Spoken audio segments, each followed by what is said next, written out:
എന്നാ താമസിക്കണ്ടെന്ന് പറയൂ ഗീതോട്. രാഹുകാലത്തിന് മുമ്പ് ഇറങ്ങണം. മാത്രമല്ല ട്രെയിനിന്റെ കാര്യം വിശ്വസിക്കാനും പറ്റില്ല. ചിലപ്പോ നേരത്തെ വരും, അല്ലെങ്കിൽ എത്ര കാത്തിരുന്നാലും വരൂല്ല. പ്രസവത്തിനാണെങ്കിലും അവളോട് ഇന്ന് പോകാന്ന് പറയുമ്പോ മനസ്സിന് വല്ലാത്ത വിഷമം. മാത്രമല്ല ദൂരവും കൂടുതലല്ലേ. ഇന്നത്തെ കാലത്ത് ദൂരം ഒരു പ്രശ്നമാണോ? ഹേ, നിങ്ങൾക്ക് അവളെ കാണണം തോന്നുമ്പോ എപ്പോ വേണമെങ്കിലും വരാലോ അങ്ങോട്ട്. അതല്ല ഞാൻ ആലോചിക്കുന്നേ. പ്രസവം ഇവിടെ ആക്കിയാലെന്താ? അവിടെ ഗീതയുടെ കാര്യത്തിൽ കുറവൊന്നും ഉണ്ടാവില്ലെന്നറിയാം. ഇവിടെ ആകുമ്പോ സ്ഥിരമായിട്ട് നോക്കുന്ന ഡോക്ടറുണ്ട്, പിന്നെ ഞങ്ങളെല്ലാം ഉണ്ട്. എന്ന് വെച്ച് നാട്ടുനടപ്പ് നടത്തണ്ടാണോ? അവളുടെ അച്ഛനെ മരിച്ചിട്ടുള്ളൂ, അമ്മയുണ്ട്, അമ്മാവനായിട്ട് ഞാനും ഉണ്ട്. ഒരു പ്രസവം നോക്കാനുള്ള ശേഷിയും ഇപ്പൊ ഞങ്ങൾക്കുണ്ട്. അയ്യോ, അതല്ല പറഞ്ഞത്. അത് തന്നെ പറഞ്ഞത്. കല്യാണം കഴിഞ്ഞ പിന്നെ ഒരു 10 ദിവസം അവളെ വീട്ടിൽ നിർത്തിയിട്ടില്ല. ഇപ്പോഴെങ്കിലും അതിന് സാധിച്ചില്ലെങ്കിലേ നാട്ടുകാർ ഞങ്ങളെ കളിയാക്കും. അവളുടെ അമ്മയാണ് ഇവിടെ കാത്തു നിൽക്കുക. ആരോഗ്യം ഉണ്ടായിരുന്നേ അവളോട് വന്നേനെ കേട്ട്. ഇക്കാര്യം ഞാൻ അവിടെ ചെന്ന് പറഞ്ഞ അയ്യോ. ഞാൻ വരുന്നേ. അച്ഛനത്തിന് ആവശ്യമില്ല ടെൻഷൻ ഉണ്ടാക്കുന്നേ. അങ്ങനെ അല്ലെങ്കിലേ ചൂടനാ. ഇനി ഇതുകൂടെ വഴക്കാവും. ആദ്യ പ്രസവം എന്നൊക്കെ വെച്ചാൽ പെൺവീട്ടുകാരുടെ അവകാശമാണ്. മാത്രമല്ല ഇതിനൊക്കെ ഇപ്പൊ എന്താ ചെലവെന്നറിയോ? ഗീതേ, പെട്ടെന്ന് റെഡിയാവോ, ഞാൻ പോയി വണ്ടി വിളിച്ചിട്ട് വരാം. അമ്മ അധികം പണിയൊന്നും എടുക്കരുത്. പിന്നെ അലക്കാനുള്ള തുണിയൊക്കെ ആ കാർത്തിയാനെ വിളിപ്പിച്ചിട്ട് അവളെ കൊണ്ട് അലക്കിച്ചാ മതി. അതൊക്കെ ഞാൻ നോക്കിക്കോളാം. മോള് ദേഹം അനങ്ങാതെ സൂക്ഷിക്കണം. ദേഹം അനങ്ങണമെന്നാ ഡോക്ടർ പറഞ്ഞിരിക്കുന്നത്. ആ ഡോക്ടർ അങ്ങനെയൊക്കെ പറയും. മോളൊന്നും കേക്കണ്ട. ശരി. ഇന്ദു, പ്രേമനോട് വഴക്കിടരുത്. അവനെ ആള് പാവാ. ഞാൻ വരുമ്പോഴേക്ക് നീ പുതിയ വിശേഷങ്ങളൊക്കെ പറയണം. ആ ഗോപു, ഇത്തവണ പരീക്ഷാഫലം വരുമ്പോ ഇവരൊക്കെ ഞെട്ടണം. അല്ലെങ്കിലും എന്റെ പരീക്ഷ ഫലം അറിയുമ്പോ ഇവരൊക്കെ ഞെട്ടാറുള്ളതല്ലേ? അങ്ങനെയല്ല, ക്ലാസ് വാങ്ങിക്കാൻ ശ്രമിക്കണം. ശ്രമിച്ചാ ഗോപുവിന് പറ്റും. പറ്റും.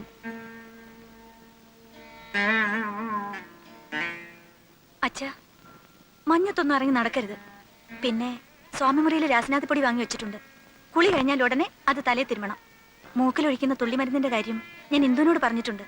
ഇന്ദു, ആ മരുന്നിന്റെ കാര്യം മറക്കല്ലേ. മോള് സമയമാകുന്നതിന് മുമ്പ് തന്നെ നഴ്സിംഗ് ഹോമിൽ അഡ്മിറ്റ് ആകണം. വേദന തോന്നുമ്പോൾ കൊണ്ടുപോകാൻ പെട്ടെന്ന് ആരും ഉണ്ടായെന്ന് വരില്ല. പിന്നെ അച്ഛനൊന്നും പേടിക്കാതിരുന്നേ. ഇത് കണ്ടോ അമ്മേ, അച്ഛനെ പേടി മുഴുവൻ. അല്ല, ആദ്യമായിട്ട് മുത്തശ്ശനാകാൻ പോലെ, അപ്പൊ അതിന്റെ ഒരു അതെ അതെ അതെ. വേറെ പിന്നെ അമ്മേ, വടക്കേലെ കാർത്തൂന് ഇന്നലത്തെ നെയ്യിന്റെ കാശ് കൊടുത്തില്ല, അത് കൊടുക്കണം. പിന്നെ നമ്മുടെ മുളയടിക്ക് ദിവസം വെള്ളം ഒഴിക്കണം. അതൊക്കെ അമ്മ നോക്കിക്കോളാം. വണ്ടി വന്നു, ഒന്ന് വേഗം ഇറങ്ങാ. ഒരു ടാക്സി വിളിക്കായിരുന്നില്ലേ മോനെ? ടാക്സി പോയാലും ഓട്ടോറിക്ഷ പോയാലും സ്റ്റേഷനിൽ എത്തിക്കോളൂ. ടാക്സി ആകുമ്പോൾ 25 രൂപ, ഇതാവുമ്പോൾ 10 രൂപ നിൽക്കും. ബാബാ, 2 രൂപ കൂടുതൽ തരാന്ന് പറഞ്ഞു. തരത്തില്ലെന്ന് ഞാനും പറഞ്ഞിട്ടുണ്ട്. സൂട്ടിച്ചായ കയറ, സാരി ഒന്നും കുത്തിക്കരുത്. അപ്പൊ പൈസയുടെ കാര്യോ? ആള് കയറക്കടോ. ഒരു ഓട്ടോ കൂടെ വേണ്ടി വരുമോ? എന്തിന്? ഇനിയും കയറില്ല, 7 എണ്ണം വേണമെങ്കിൽ.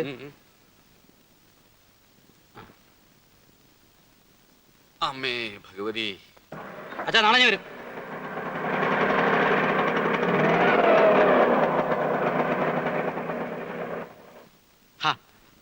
രമേ, ഇതൊക്കെ എല്ലാ കുടുംബങ്ങളും ഉണ്ടാകുന്നതല്ലേ? കുറച്ചൊക്കെ നമ്മൾ കണ്ടില്ലാന്ന് വെക്കണം. ഇത്ര നാളെ ഞാൻ കണ്ടില്ലെന്ന് വെച്ചു. എനിക്കിവിടെ ഉറക്കൊന്ന് ചിരിക്കാൻ പാടില്ല, പുറത്താരോടും മിണ്ടാൻ പാടില്ല. ഇന്നലെ ഫ്രിഡ്ജ് തുറന്നപ്പോ പറയാ അറിയാൻ വയ്യാത്തവരൊന്നും തുടണ്ടാന്ന്. എന്താ ഞാനിതൊന്നും കണ്ടിട്ടില്ലേ? അമ്മയുടെ സ്വഭാവം അതാണെന്ന് വെച്ച് അതങ്ങോട്ട് സഹിക്കുക. വേണ്ട, ഞാൻ ഇവിടുന്ന് വലിഞ്ഞേറി വന്നൊന്നുമല്ലല്ലോ. എനിക്കും വീട്ടുകാരൊക്കെ ഉണ്ട്. പക്ഷെ എനിക്ക് എന്റെ അമ്മ മാത്രമേ ഉള്ളൂ. അമ്മയാണ് എന്നെ വളർത്തി ഇതുവരെ ആക്കിയത്. നീ വന്നെന്ന് കരുതി അമ്മയെ പിടിച്ച് പുറത്താക്കാനൊന്നും എനിക്ക് പറ്റില്ല. വേണ്ട, ഞാൻ പുറത്തു പോയേക്കാം. അതാണല്ലോ ആവശ്യം. ഇവിടെ കാലുകുത്തി അന്ന് മുതൽ കേട്ട് തുടങ്ങിയത് ഓരോ കുത്തുവാക്കൾ. അമ്മായിമ്മ പോരെന്നൊക്കെ കേട്ടിട്ടുണ്ട്, പക്ഷെ ഇങ്ങനെ ഒരു പോര് ഞാൻ കണ്ടിട്ടില്ല. രമേ, കൂടുതൽ സംസാരിക്കണ്ട. ഇന്നലെ കയറി വന്ന നീയെ ഇവിടെ ഭരിക്കാന്ന് വിചാരിക്കണ്ട. ആരെന്ത് കുറ്റം പറഞ്ഞാലും എന്റെ അമ്മ എനിക്ക് വലുതാ. അത് കഴിഞ്ഞിട്ടേ ഉള്ളൂ നീയെ.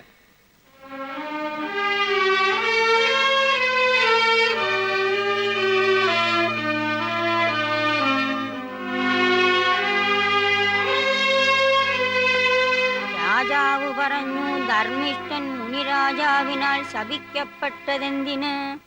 നടുവകത്തെ അയലിന്മേൽ വെള്ളത്തുണി ഞാത്തിയിടും. പഞ്ഞി കൊണ്ട് മീശയും താടിയും വെക്കും.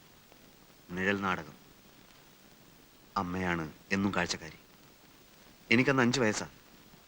ഇത്രയും കൂടി വലുതായപ്പോൾ കാലൂന്ത് വയലിലെ വെള്ളരിപ്പന്തലിലേക്ക് അരങ്ങ് മാറ്റി. വിഷമമാണ്. ഒരു സുപ്രഭാതത്തിൽ അഭിനയത്തോട് വിട പറയണമെന്നൊക്കെ പറഞ്ഞാൽ എനിക്കത് സാധിക്കില്ല.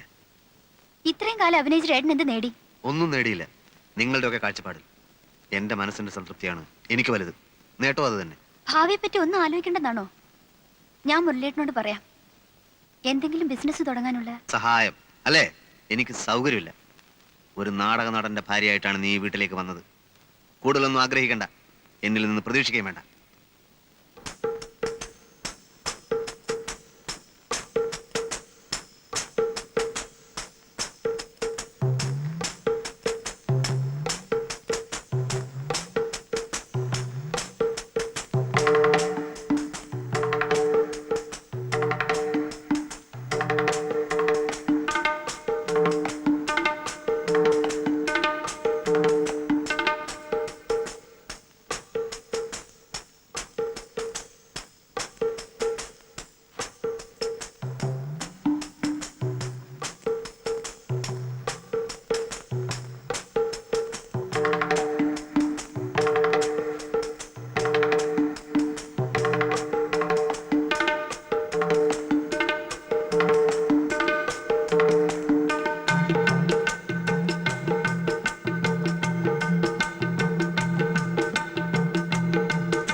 ഇന്ദു ഇന്ദു അവിടെ നിൽക്കാൻ. ഇന്ദു ഇന്ദു താ പ്രേമനോട് വഴക്കിട്ട് പോന്നു. ഒന്ന് വിളിച്ചേ. ഇന്ദു ഇവിടെ ഇതൊക്കെ യുവതലമുറയുടെ പ്രശ്നങ്ങളാ, നമ്മൾ ഇടപെടണ്ട. ശ്ശോ, എന്നാ ഈ അകത്ത് ഒരു ചായ എടുക്ക്. ചെല്ല്.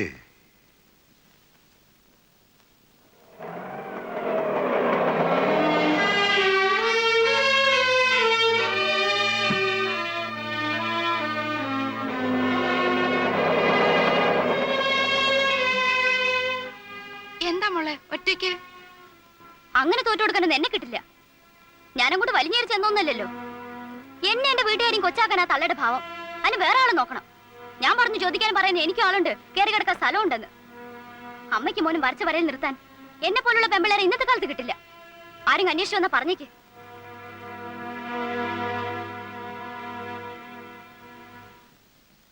ഇതെന്താ? ഇതും യുവതലമുറയുടെ പ്രശ്നമാ, നമ്മൾ ഇടപെടണ്ട. പറ്റോ?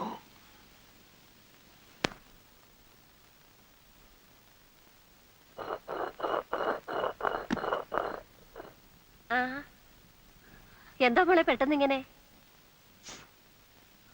പ്രേമനോടെ?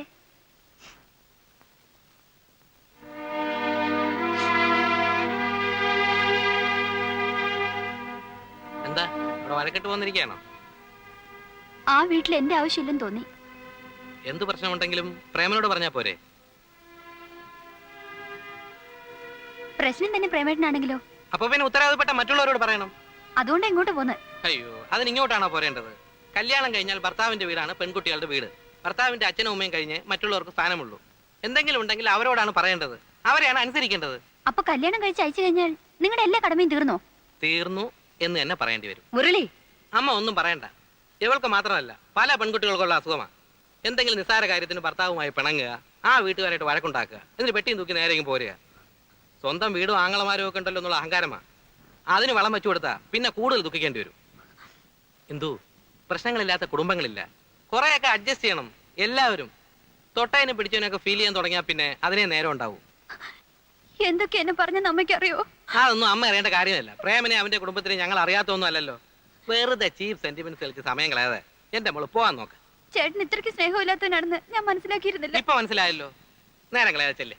ഏതായാലും വന്ന നിലയ്ക്ക് മോൾ എന്തെങ്കിലും കഴിച്ചിട്ട് പോയാൽ മതി. അമ്മ അതിനൊക്കെ ഇനിയും നേരമുണ്ടല്ലോ. അവള് പോയാലും ഇടയ്ക്ക് പ്രേമനായിട്ട് ഇങ്ങോട്ട് വരികയൊക്കെ ചെയ്യും. വാ, ഞാൻ നിന്നെ വീട് വരെ കൊണ്ടാക്കാം. വാ. അങ്ങനെ എനിക്ക് വേണ്ടി ബുദ്ധിമുട്ടണമെന്നില്ല. ഇവിടം വരെ വന്ന എനിക്ക് തിരിച്ചു പോകാനുള്ള വഴിയും അറിയാം. മോളെ,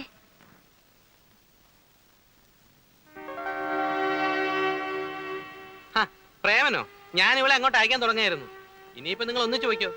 അമ്മേ, ദേ ഇത്രേ ഉള്ളു കാര്യം. ഞാൻ വന്നത് കുറ്റബോധം കൊണ്ടൊന്നുമല്ല, ഈ ഒരു കാരണം കൊണ്ട് വീട്ടിൽ പ്രശ്നം ഉണ്ടാവണ്ടെന്ന് വിചാരിച്ചിട്ടാ. നടന്നോ? കൊടുക്കാവുന്ന ഒരു ഡോസ് ഞാൻ കൊടുത്തിട്ടുണ്ട്. ഇനി വേദനിപ്പിക്കണ്ട. പെട്ടെന്ന് എന്തെങ്കിലുമൊക്കെ വിളിച്ച് പറയുന്നേ ഉള്ളൂ. അവള് പാവാ. ശരി, അങ്ങനെ ആട്ടെ. അവൾക്ക് വല്ലാത്ത വിഷമായിട്ടുണ്ടാവും. കൂടുതൽ വിഷമങ്ങൾ ഉണ്ടാവാതിരിക്കാൻ ഈ ഒരു വിഷമം നല്ലതാണ്. മോളെ, ഇനി അമ്മ ഒരു കാര്യം പറയട്ടെ. എന്തായാലും കഴിഞ്ഞതൊക്കെ കഴിഞ്ഞു. കുറച്ചൊക്കെ നമ്മൾ ക്ഷമിച്ചേ പറ്റൂ. അവർക്കും വിഷമം തോന്നുന്നുണ്ടാവും. അതുകൊണ്ട് നാളെ രാവിലെ തന്നെ മോള് തിരിച്ചു പോണം. വേണമെങ്കിൽ അമ്മ കൊണ്ടുപോയാക്കാം. വേണ്ട വേണ്ട. പിന്നെ എനിക്ക് അവിടെ ഒരു വാക്കും മിണ്ടാൻ പറ്റില്ല. അവരെന്ത് പറഞ്ഞാലും ഞാൻ കേട്ടോളുന്ന അവരുടെ ധാരണ. അതൊന്ന് മാറട്ടെ. പ്രേമേട്ടൻ ഇന്ദുവിനെ വിളിച്ചോണ്ട് വന്നില്ലേ, അതുപോലെ ശിവൻചേട്ടൻ വരട്ടെ എന്നെ കൊണ്ടുപോവാൻ. പെൺകുട്ടികൾക്ക് ഇത്ര വാശി പാടില്ല. വേറെ ആരും അല്ലല്ലോ, നിന്റെ ഭർത്താവ് അവന്റെ അമ്മയല്ലേ. അമ്മേ, പണ്ടത്തെ അമ്മായിയമ്മ പോരൊക്കെ ഇന്നത്തെ പെൺകുട്ടികളുടെ അടുത്ത് കാണിച്ച് നടക്കുവോ? നിന്നെ പോലെ വാശി ശിവനും കാണുമല്ലോ. അവൻ വന്നില്ലെങ്കിലോ? വന്നില്ലെങ്കിൽ ഞാൻ ഇവിടെ തന്നെ താമസിക്കും. അതിനാരും പേടിക്കണ്ടല്ലോ.